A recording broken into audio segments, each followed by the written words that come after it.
Why would a millionaire's dog choose an unknown waitress like me? Nora Hayes, 27, poured coffee, her heart a shattered melody steeped in loneliness, sharp as a blade. A composer with buried dreams, she felt invisible. Dissolving in pain, no one noticed. Then Scout, a sleek Labrador, left his master and lay at her feet, his eyes cradling the deepest scars in her soul. For the first time, Nora felt seen. What did Scout know about her? A secret that would change both their destinies forever. All right, my dear viewers, get ready for a story that will leave you in awe. Take a moment to like the video and subscribe, only if you truly resonate with what you're about to see, and drop a comment below to let me know where you're watching from and what time it is there. It's always exciting to see friends joining us from around the world. No one remembers Nora Hayes. In a sprawling, sleepless city like Atlanta, she was just a shadow in the night. A name swept away among millions of car horns and skyscrapers that never looked back. At 27, Nora lived as if the world had long since forgotten she existed. By day, she waited tables at Starlight Diner, a worn-out roadside eatery where the neon sign buzzed like it was dying, and the chipped wooden tables spoke of thousands of patrons who'd come and gone, just like life had abandoned her. But when the clock struck her night shift and the kitchen fires died down, Nora ceased to be the gaunt waitress in a stained apron. She returned to her cramped one-room apartment, where the only gentle light came from an old piano tucked into a corner. On crumpled scraps of paper, she composed love songs of aching longing, melodies as shattered as her heart. Some nights, music was the only thing that kept her from weeping. Other nights, it was all she had left. Nora did not grow up loved. At 10, a house fire stole her parents on a stormy night, leaving her alone in the world. In the years that followed, she drifted from one foster home to another, each colder, each lonelier. She learned to live quietly, to expect nothing. Music was different.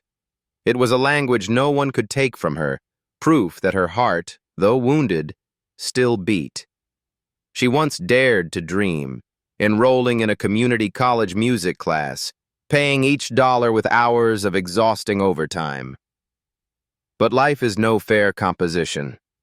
Tuition rose, bills piled up, and Nora was forced to shelve her dream. Now she was part of the diner's scenery, the chipped mugs, the half-hearted laughs of customers too busy to look up. She existed, but as though waiting for something or someone. Every morning before work, Nora opened her mailbox. Each time her heart fluttered with hope, only to shatter again. Rejection letters from record labels, printed coldly on white paper in black ink, served as death sentences for the songs she had poured her soul into. Your music lacks genuine emotion. They didn't know that every note she wrote held a memory, every lyric a whisper from a child on life's margins, begging to be heard. Nora stopped looking in mirrors. She feared the reflection. Her dark-rimmed eyes like her mother's after sleepless nights, her weary smile like her father's before he left forever. She didn't want to see herself fading away. But every time her fingers glided across piano keys, she felt alive. She believed that somewhere out there, her music would touch someone's heart. But when? And would that dream still be waiting once she was too tired to chase it? Atlanta might not notice Nora Hayes, but this city, with its towering buildings and cold, dark corners, had nurtured a soul fighting to live authentically. And in the choking silence of the night, where only piano notes and a heartbeat remained, Nora kept writing, as if a miracle was drawing near. That night, Atlanta was wrapped in a thin veil of mist, as if the entire city were slowing its breath, holding a secret it had not yet spoken. Starlight Diner sat silent like a music box, long unopened. The neon lights flickered wearily. Only a handful of last customers remained, stirring their cooling coffee. Nora stood behind the counter, quickly drying a cracked ceramic mug as she did every night, unaware that her life was about to turn a new page. The door chime rang out, a familiar sound, but tonight it echoed like a summons of fate. A man entered. He didn't need to stand out. His mere presence seemed to draw the room into silence. He wore a tailored gray vest that hugged his tall, solid frame. The warm light caught streaks of silver in his dark hair and revealed a face etched by time and life's storms. But it was his eyes that froze Nora in place, steel-colored, yet carrying the weight of loss, remorse, and unnamed secrets. He leaned on a silver-tipped cane, each step deliberate and unhurried, as though measuring the world before him. At his side walked a sleek brown Labrador in a black vest trimmed with red, the name Scout embroidered boldly across its side. Scout was nothing like any dog Nora had ever met. He was not merely a pet, but a companion, a silent guardian with keen awareness. His eyes swept the diner, scanning every breath, every movement, every quiet corner of the worn room. Then, Scout veered off course. Rather than following his master, he strode directly to Nora. Each step was sure, as if he had known her for years. When he reached her, he gently lay down at her feet, giving a soft whine while locking his gaze onto hers, unblinking. Nora stood frozen. Her heart skipped an odd beat, not from fear, but from finally being seen, truly seen. It was as though Scout perceived the invisible cracks she hid within, wounds that bled silently, fractures that shattered without a sound. "Scout does as he pleases," the man's voice rumbled, deep and husky like stone rolling over old pavement. He seated himself at the counter, his eyes never leaving Nora. He was neither tense nor rushed, but seemed to read a silent score, note by note. "You all right?"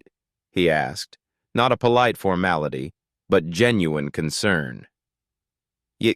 Yes. I'm just surprised," Nora replied, bending to stroke Scout's back. His smooth, warm coat made her want to cry. How long had it been since she felt connected? "I'm Ethan Caldwell," he said, extending his hand. Nora took it. His was warm and solid, bearing the weight of experience. His grip was neither too firm nor perfunctory, but enough to say, "I'm here, and I'm real." Ethan ordered a black coffee. No sugar, no cream. "Scout is a therapy dog," he explained. "He doesn't bond with anyone unless he senses their true energy." He looked at Nora as if revealing something more important than words. Nora forced a smile. "I don't think I have any special energy." "You do," Ethan replied, his gaze unwavering. "I don't know who you are, but there's something very broken, yet still bright." Those words caught in Nora's throat. She didn't know why, but she believed him, irrationally and instantly. Scout nudged her leg and let out a gentle breath, warm as a silent promise. "I see you. I'm here. You are no longer alone." In Atlanta's misty night, some moments need no fanfare to change a life. All it takes is a look, a hand, a dog, and a stranger, who isn't quite so strange after all. Ethan Caldwell was not merely a man stepping into a dilapidated diner with a silver-tipped cane and eyes hardened by experience. He was the founder of Lyric Cloud, a digital music platform that revolutionized how the world listens to and shares music. In Silicon Valley, his name was once synonymous with innovation and trust. Yet here, before Nora, he was simply a man relearning how to live each day. "No one thought I'd walk again after that," Ethan said, his voice slow as though each word carried a weighty memory. 6 years ago, the private jet carrying him and his sister suffered an emergency landing in Colorado. Ethan survived, but not unscathed. A spinal injury left him unable to walk for nearly 2 years.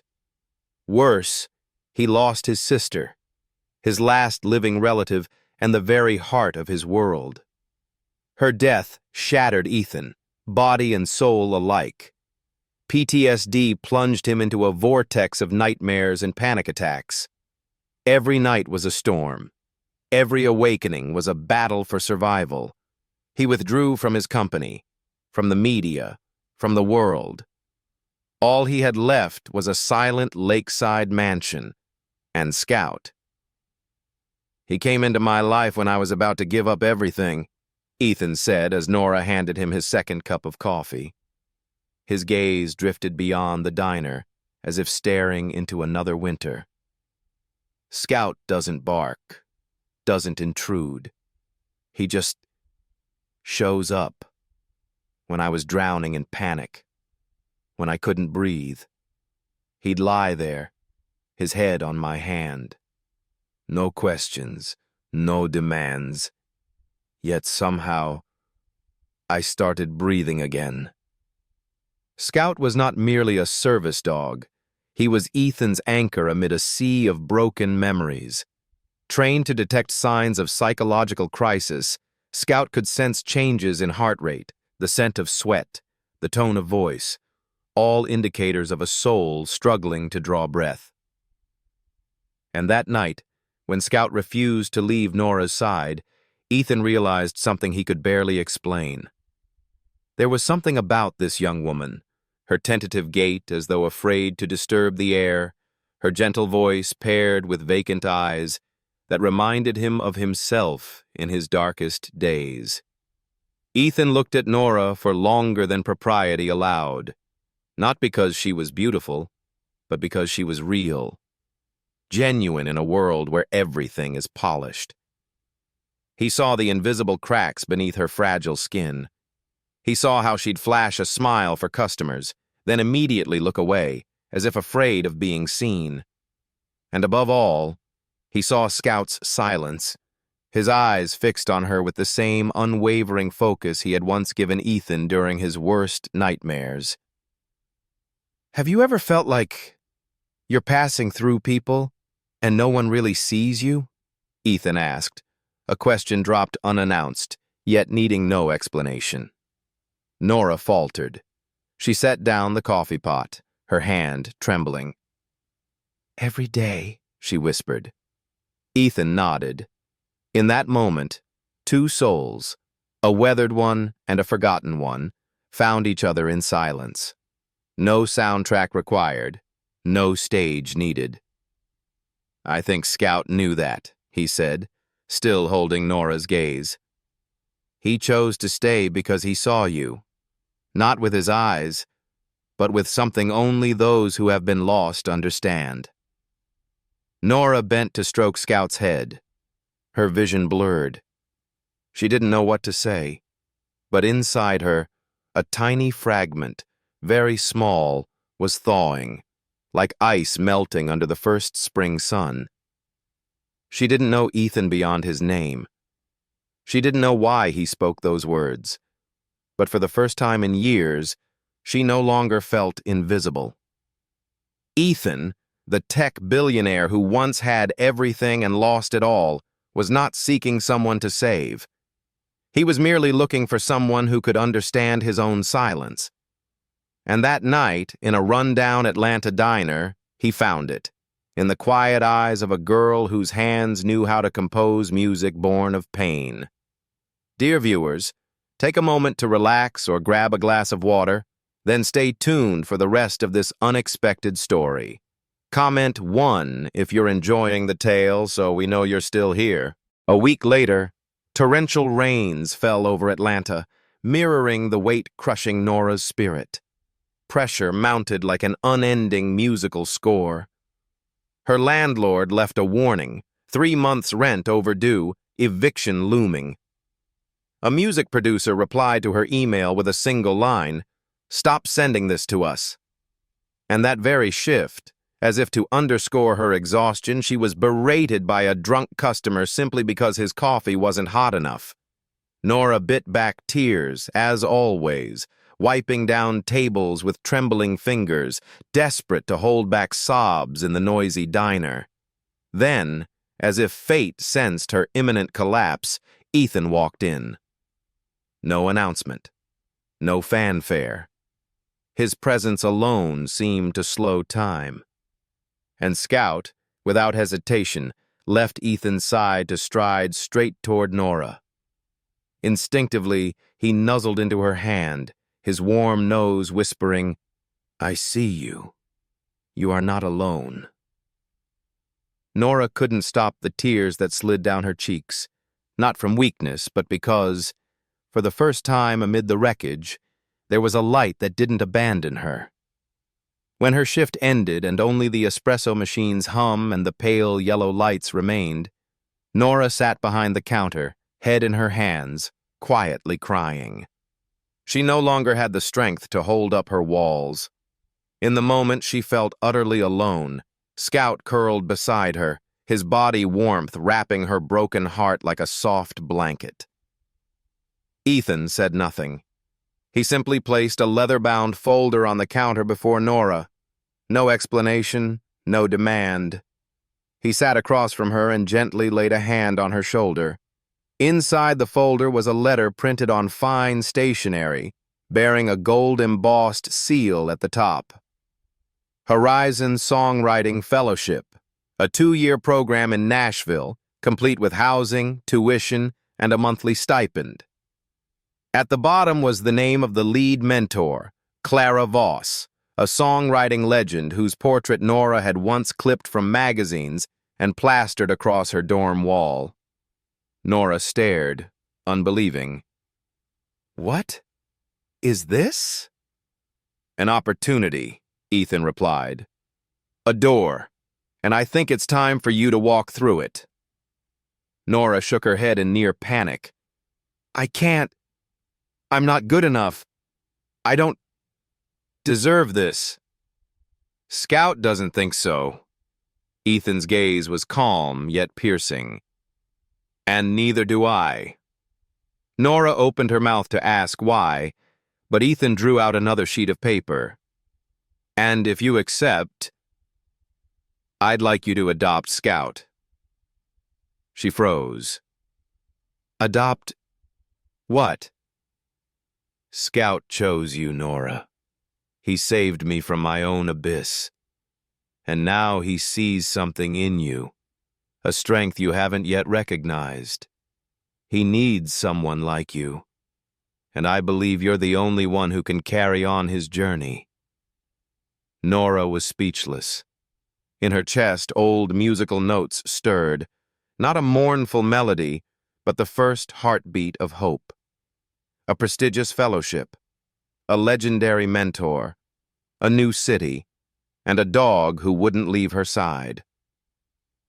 Was it a dream, or the miracle she'd been waiting for her whole life? Scout gently rested his head on Nora's knee, exhaling softly like a silent vow. His eyes gleamed with determination, as if nudging open the door to Nora's slowly awakening heart. "I know you're scared," Ethan said, his voice softer than ever. "But sometimes all we need is someone to believe in us before we can believe in ourselves." And in that moment, on an ordinary night in a worn-out diner, with fresh ink on an invitation and a dog snuggled at her feet, Nora Hayes realized that perhaps miracles don't arrive with grand fanfare but with patience, steadfast loyalty, and an invitation kind enough to change a life forever. Nora arrived in Nashville on a damp autumn morning, lugging an old suitcase, a backpack stuffed with sheet music, and Scout ever at her side like a silent guardian. The city unfolded before her like a grand stage, each street corner humming with music. But beneath the glow of neon signs, famous recording studios, and the twang of guitars lay a persistent, silent pressure. At Horizon, the region's most prestigious songwriting program, Nora quickly realized she was no longer the girl composing alone in a shabby apartment. She was one among dozens of talented young songwriters, winners of awards, veterans of tours, faces seen on television. They spoke with confidence, their songs polished, their every detail radiating a brilliance Nora had never believed she possessed. Imposter syndrome crept into her thoughts daily. She wondered, did she truly belong here? Was she merely Ethan's charity project? Had Scout made a mistake? Then, during the third critique session of her first term, a visiting instructor's comment struck Nora's heart like a cold blade. "Your music is too sentimental. It reads more like a diary than a work of art. Lacks structure, lacks depth." The room fell silent. Nora forced her face to remain calm, but inside, she shattered. That night, she nearly packed her bags. She sat on the floor of her tiny apartment and wept, clutching the rejected sheet music to her chest. Scout lay quietly beneath her desk, his eyes on her, neither judgmental nor pitying, simply present with unwavering loyalty like an umbrella in a storm. Nora placed her hand on Scout's head. "Should I give up?" she whispered. Scout said nothing, only breathed, warm and steady, as if to say, "Rewrite it. But this time, write it for yourself." And Nora did just that. She rewrote Echoes of the Unseen, not to please anyone else. She wrote with her still healing wounds, her nights of nameless loneliness, with the memories of an abandoned child and a fragile spark of faith. When her song played at the end of term showcase, no one spoke for 3 minutes afterward. 3 days later, Nora received an email from Auralite Records, an independent label with significant clout. They wanted to sign her and release that song as her debut single. Echoes of the Unseen hit local radio one Friday night. Nora sat on her living room floor, Scout in her lap, knees hugged to her chest, listening to each note through an aging speaker. She didn't cry out of sadness, but because, for the first time, the world was truly listening to her. Her debut album, The Dog Who Heard Me, was released the following spring. It wasn't a glossy production, but an honest journey. Each track was a slice of memory, of isolation, sleepless nights, and the first light she saw when Scout rested his head on her lap. Listeners didn't just hear the album, they felt it. On social media, thousands shared how they'd once felt invisible and longed for a Scout in their lives. The name Nora Hayes ceased to be a whisper. It became a melody that touched the hearts of anyone who'd ever felt unworthy of being heard. Nora remained the girl writing music in her small room, with Scout always by her side. But now she wrote not only for herself, but for all the unseen souls out there, waiting for a tune to call their names. And when the first summer sunbeam streamed through her window, illuminating the photograph of her and Scout, celebrating the album's top 10 debut, Nora simply smiled, because she knew every great melody begins from the ashes. Time passed like a fading melody, and Scout, Nora's faithful companion, began to walk more slowly. His brown fur was now streaked with gray, his once spry legs moving with deliberate slowness. But those eyes, still the same eyes that had rescued two broken souls, Ethan's and Nora's. They remained bright and deep, as if embracing all that remained unspoken. One winter night, when Nashville felt colder than usual, Nora returned home after a long recording session. Her small apartment was silent, save for the soft hiss of the heater. Scout lay curled on the sofa as always. But this time, he did not lift his head when Nora called. No stir, no soft whine. Nora approached, placed her hand on his back, and felt a profound stillness she had never known. Scout had passed away. At peace, without pain. Like a final chord struck at precisely the right moment. Nora gathered him into her arms, silent tears flooding her cheeks. She felt as though a piece of her heart had left forever. The next morning, Ethan flew to Nashville. He said nothing, only held Nora in a long, wordless embrace. Together they took Scout to a tranquil spot outside the city, where an ancient oak stood sentinel over a carpet of grass. Under that tree, they laid Scout to rest and placed a small headstone. Scout, the dog who heard it all. But the grief of losing Scout stirred deeper wounds in Nora. Memories that had never healed, echoes of those who once made her feel unlovable, unworthy.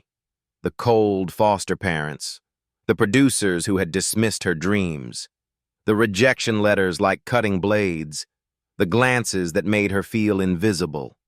One overcast afternoon, as they sat together on the porch, Ethan handed Nora a weathered leather journal. "I wrote this after the accident," he said. "Not to share, but now, I think you should read it."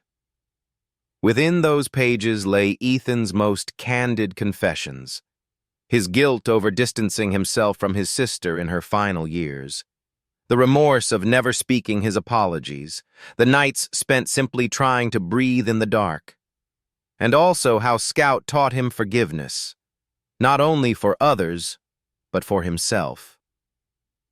"We cannot change the past," Ethan had written, "but we can sing about it, and in each melody lies a chance to heal." Those words awoke something in Nora. She took up her guitar and wrote a new song, "Forgive the Silence." Every lyric was a whisper to Scout and to herself, a vow of forgiveness to all who had hurt her, the voice of a soul learning to step gently out of its pain. When the song was released, it spread like a warm flame through winter's chill. Those who had felt forgotten, those who had swallowed their tears in silence, for the first time found their voices resonating in Nora's notes. "Forgive the Silence" became the unofficial anthem for anyone learning to release their past. But Nora did not stop there. She founded Scout's Melody, a free music program for orphaned children, where they could compose, sing, and tell their own stories through song. At the project's inaugural concert, a 14-year-old girl with eyes so like Nora's once had stood, trembling with her guitar, and sung of her late mother. Nora sat backstage, silent tears falling. In that moment, she knew. This was why she stayed, to help children like her younger self find their voices. Inspired by Nora, Ethan expanded the Caldwell Foundation. Hundreds of new scholarships were funded, and for the first time, he publicly shared his story of PTSD, honestly, without tragedy porn, touching millions of hearts. No longer the reclusive millionaire, he became a symbol of courage and vulnerability. One evening, Starlight Diner, the place where it all began, had been transformed into an arts cafe with a small stage. Nora performed "Forgive the Silence" there under soft amber lights, on the very wooden chairs that once heard her lonely sighs. Ethan sat in the front row, pride gleaming in his eyes, tears held back. As the final note faded, the audience rose in applause. Many wept. But Nora did not cry. She lifted her face to the starry Nashville sky, and in her heart heard Scout's presence among the constellations, listening as he always had. She whispered, her voice as soft as a breath, "You heard me first, and because of you, the whole world can hear me now." Nora and Ethan stepped out of Starlight Diner, leaving behind the wounds that had become songs.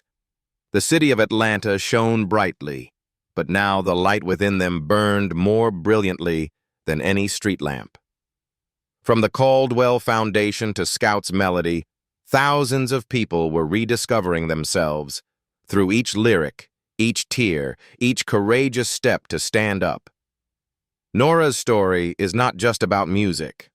It is a reminder to all of us that sometimes the deepest healing comes from a quiet hug, an unjudging gaze, or the faithful eyes of a dog named Scout. Forgiveness is not about forgetting. It is learning to look back at the fractures and see the love hidden within. If this story has touched you, leave a comment below. Who is the Scout in your life? Don't forget to share this video to spread the message of healing, and subscribe to follow our next inspiring journeys. Because perhaps your voice is the melody the world has been waiting to hear.